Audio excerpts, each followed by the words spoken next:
Bismillahirrahmanirrahim. Assalamualaikum warahmatullahi wabarakatuh. Alhamdulillah, murid-murid Bapak semuanya, kita bisa bertemu dalam video tentang bagaimana cara menyelesaikan pembagian waris dengan pembagian yang sempurna. Jadi kita akan mempelajari contoh kasus perhitungan harta warisan dengan pembagiannya yang sempurna. Langsung saja kita lihat kepada contoh kasusnya. Nah, kalau kita perhatikan, seorang suami meninggal dunia. Ia meninggalkan harta peninggalan senilai 150 juta rupiah. Ia juga memiliki utang sebesar 5.500.000 rupiah kepada temannya. Biaya pengurusan jenazah dan pemakaman sebesar 500.000 rupiah. Ahli waris yang ditinggalkan yaitu istri, seorang anak laki-laki, seorang anak perempuan, dan ayah. Nah, yang ditanyakan, berdasarkan cerita tersebut, maka berapa bagian masing-masing ahli waris? Kalau kita perhatikan, di sini harta yang ditinggalkan oleh suami yang meninggal dunia tersebut adalah 150 juta rupiah. Tetapi ingat, ini tidak bisa langsung dibagikan kepada ahli waris, karena harus ada kewajiban yang ditunaikan terlebih dahulu sebelum harta tersebut dibagikan kepada ahli waris. Apa saja itu? Utang, kemudian biaya pengurusan jenazah dan pemakaman. Kemudian juga kalau dalam kasus yang lain, wasiat. Maka zakat itu juga harus dikeluarkan terlebih dahulu. Nah, tapi pada contoh kasus ini yang ada dijelaskan di soalnya adalah utang serta biaya pengurusan jenazah dan pemakaman.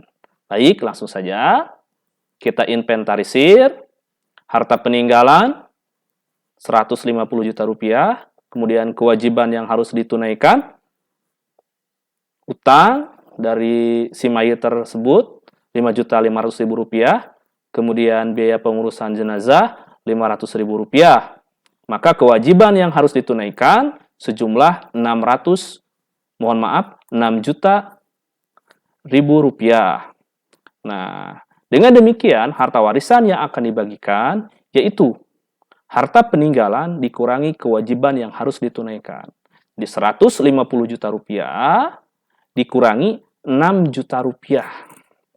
Sehingga yang akan dibagikan kepada ahli waris adalah 144 juta rupiah. Nah, langsung saja kita inventarisir siapa saja ahli warisnya. Karena kalau kita mau menghitung waris, kita harus tuliskan semua ahli waris yang masih hidup ketika jenazah tersebut meninggal. Dalam kasus ini, dalam contoh ini yang ada adalah seorang istri, kemudian ayah, kemudian seorang anak laki-laki. Dari mana bagian 1/8? Ini merupakan aturan yang telah ada, bagian yang ditentukan di dalam Al-Quran ataupun hadis yang disebut dengan bagian zawil furud. Nah, di sini kenapa istri mendapatkan 1/8, tidak 1/4? Karena seorang istri bisa 1/8 atau 1/4. Maka ini terkena hijab nukson, terkena pengurangan bagian. Mengapa? Karena si mayit meninggalkan anak.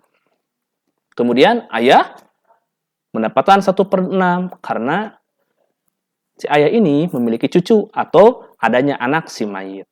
Dan seorang anak laki-laki, dia menjadi asobah binafsih. Oh, dalam kasus tadi juga, ternyata anaknya tidak hanya laki saja, tapi ada seorang anak perempuan. Nah, anak perempuan ini menjadi asobah bil ghair karena ada saudara laki-laki. Kalau tidak ada saudara laki-laki, maka anak perempuan bisa menjadi zawil furud, bisa mendapatkan 1/2, bisa mendapatkan 2/3. Kemudian caranya sebelum kita membagikan harta warisnya, kita inventarisir dulu untuk bagian istri dan ayah. Karena untuk asobah binafsih ataupun asobah bil ghair, mereka akan mendapatkan harta sisa dari bagian yang telah diberikan kepada zawil furud. Nah, zawil furud di sini adalah istri dan ayah. Maka untuk istri 1/8, untuk ayah 1/6. Kita samakan penyebutnya.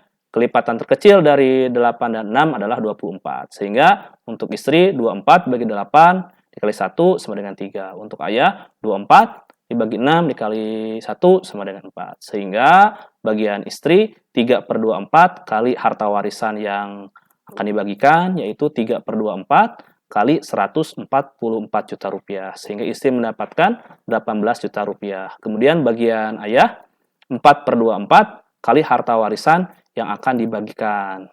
Ya, sehingga mendapat bagian 4/24 kali 144 juta rupiah. Yaitu mendapatkan 24 juta rupiah. Nah, total untuk diberikan kepada istri dan ayah dari jenazah atau si mayit tersebut adalah 18 juta ditambah 24 juta. Jadi totalnya 42 juta rupiah.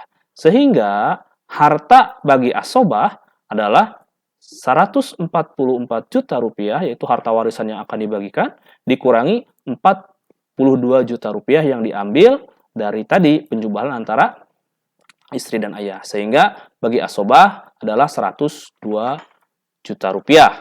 Nah, sekarang kita akan menghitung pembagian asobah baik untuk anak laki-laki ataupun bagi anak perempuan.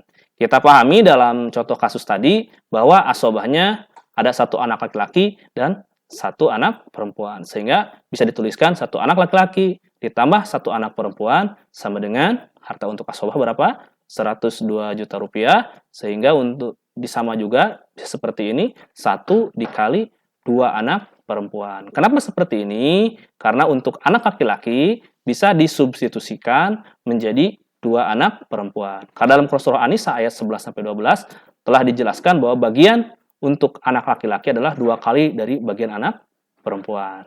Nah, kita lanjutkan kembali. Maka 1 dikali 2 anak perempuan ditambah 1 anak perempuan sama dengan 102 juta rupiah. Sehingga sederhanakan 3 anak perempuan sama dengan 102 juta rupiah.